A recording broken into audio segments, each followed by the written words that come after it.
Thanks very much, Johan. Very, very insightful, and I think excellently presented. Before we hand over to the next speaker, Ben Gerrit, just want to remind you, as you're following the webinar, send through your questions. We're certainly going to take all of those questions right at the end. So as you're going through, if there's anything that tweaks your interest and you want to ask a question, please feel free to do so. Gerrit, over to you.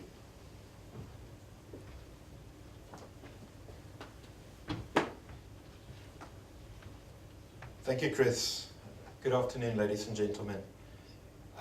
Today I'm going to discuss two actual trades that we've done on the crude oil market, one being a hedge, the other being more of an investment, speculative kind of transaction.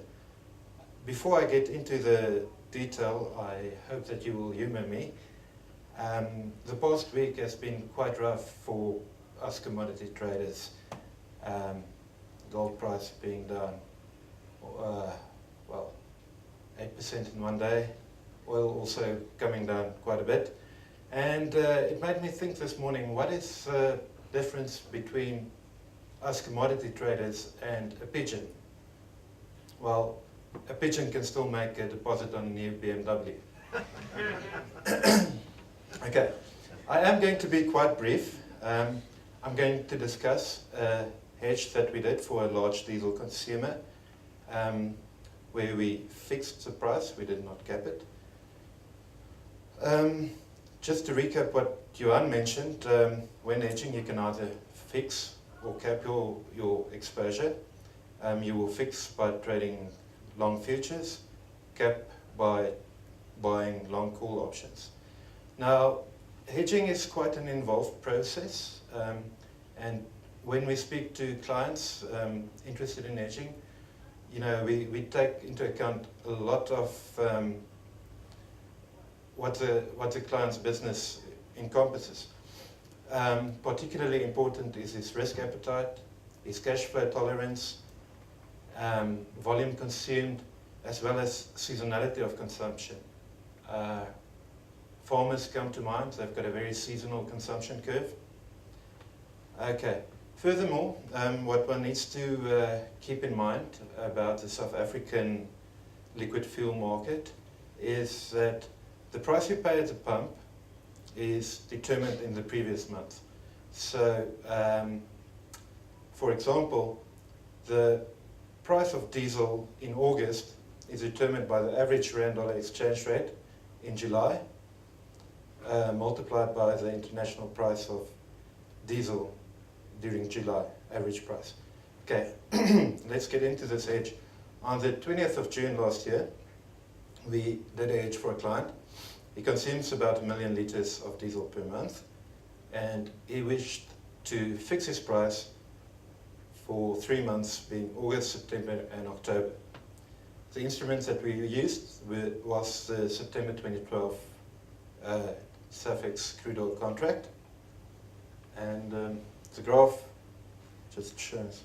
I'm also going to press wrong button. The blue block is where we got in, and the green block was the hedging period. Just to put the price movements over the period into perspective. The basic calculations for the fixing of the price at the time of the hedge, the Safex September contract was trading at 710 rands per barrel. Now that's the equivalent BFP, basic fuel price, of 710 rands per barrel is 6 rand 35 per litre, and the projected wholesale price on that is 10 rand 24 per litre, and that will also be our reference price. 1 million litres per month of diesel equates to approximately 9,000 barrels or 90 Safex contracts per month. Now, the way we implemented this hedge, we bought 270 contracts of the SEP contract, 270 being 3 times 90. We bought this in June for hedging August, September, and October. So during those 3 months, the futures were sold. The hedge result, keeping in mind our reference price of 10 Rand 24. In August, the price at the pump was 10 Rand 25 per litre. That's an actual price increase of 1 cent per litre from our reference price. On our hedge, we made a profit of 24 cents a litre. So your net price, or your hedged diesel price, was 10 Rand and 1 cent a litre, which is significantly below the price at the pump. Then during September, the price was trading at 10.94, up 70 cents from our reference price. We made a profit of 68 cents a litre on the hedge, giving you a hedged price of 10.26. And in October, hedged profit of 87 cents a litre, total hedged price of 10.46. And looking at the averages, your average diesel price at the pump over the 3 months period was 10.84. Our actual average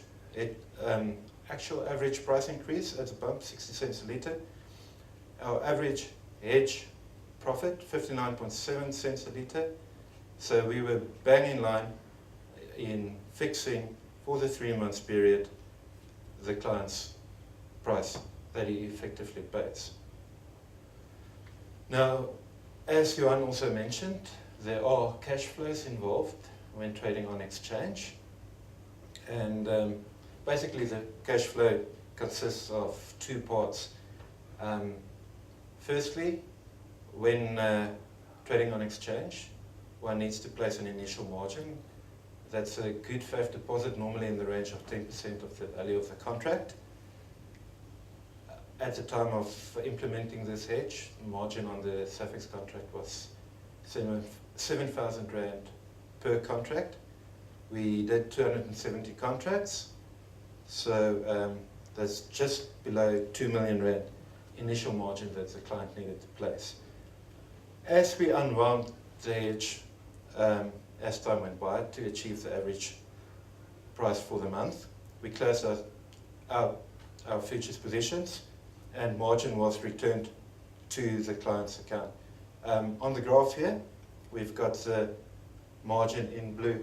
So you can see we start off just below 2 million Rand, and as time goes by, all the margin is returned, coming back to zero. The other cash flow issue or aspect here is your daily mark-to-market movements. That's just where profits are deposited to your account on a daily basis, losses subtracted. So for instance, if the price of oil goes from 700 to 710 per barrel, you'll be making a 10 Rand profit. On a contract of 100 barrels, that's 1,000 Rand. So if you held one future contract over a day where the price went up by 10 Rand, 1,000 Rand would have been deposited to your account.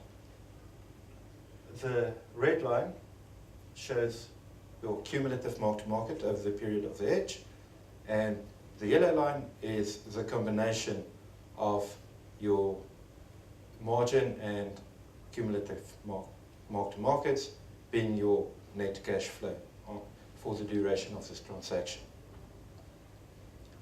Now my second example is of a trade that we did for a hedge fund client of ours.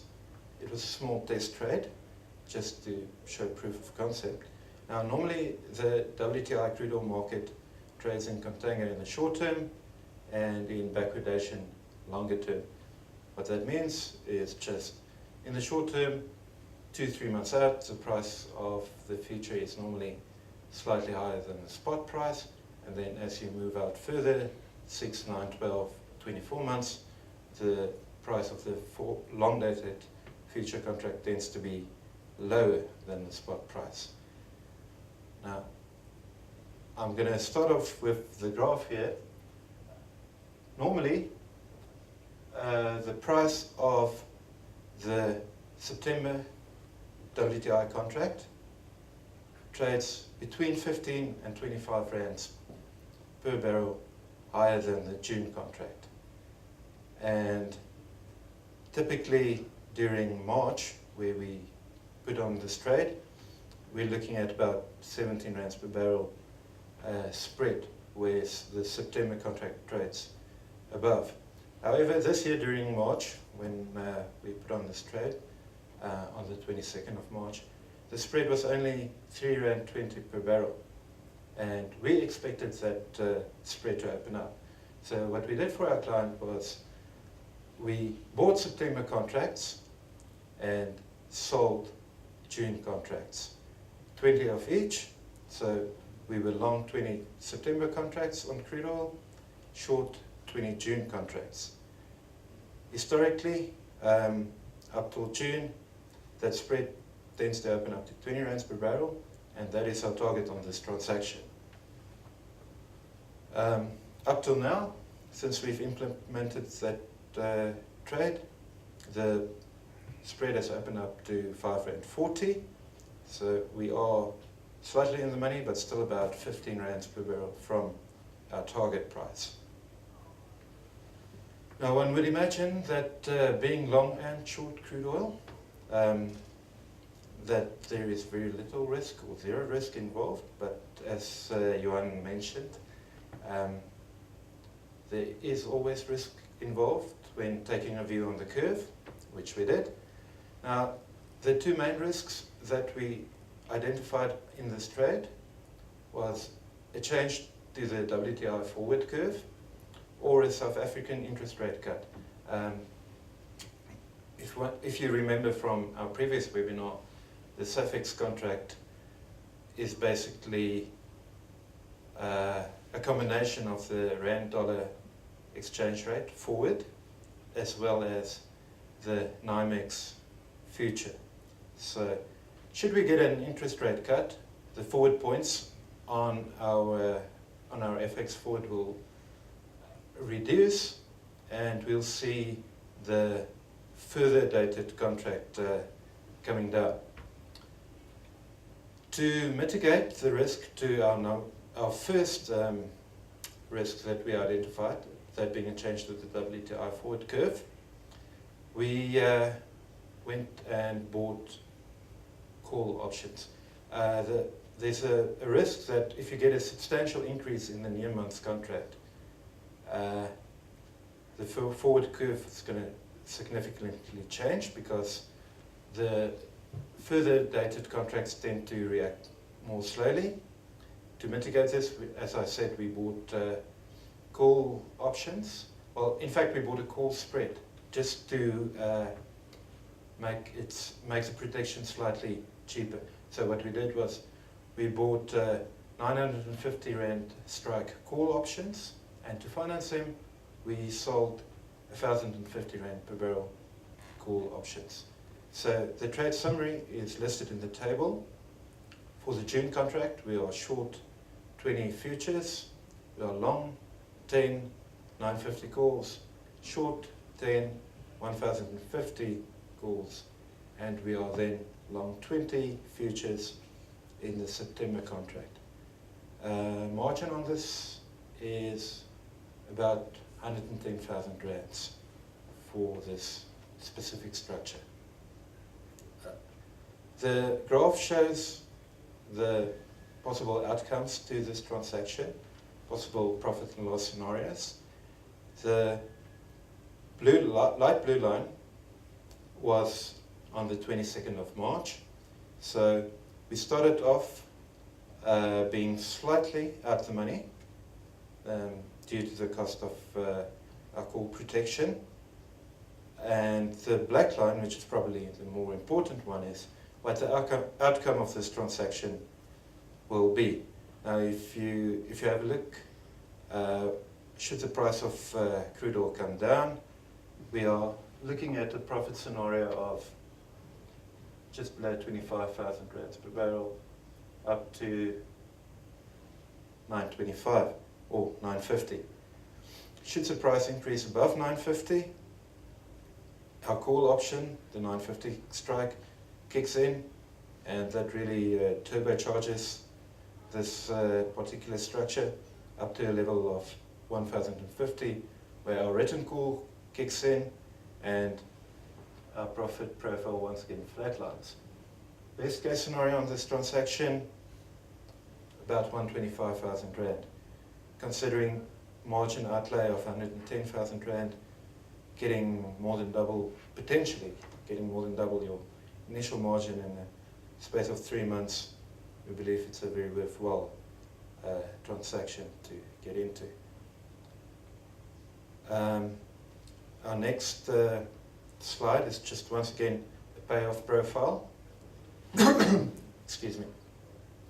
What will your profit and loss be at different spreads?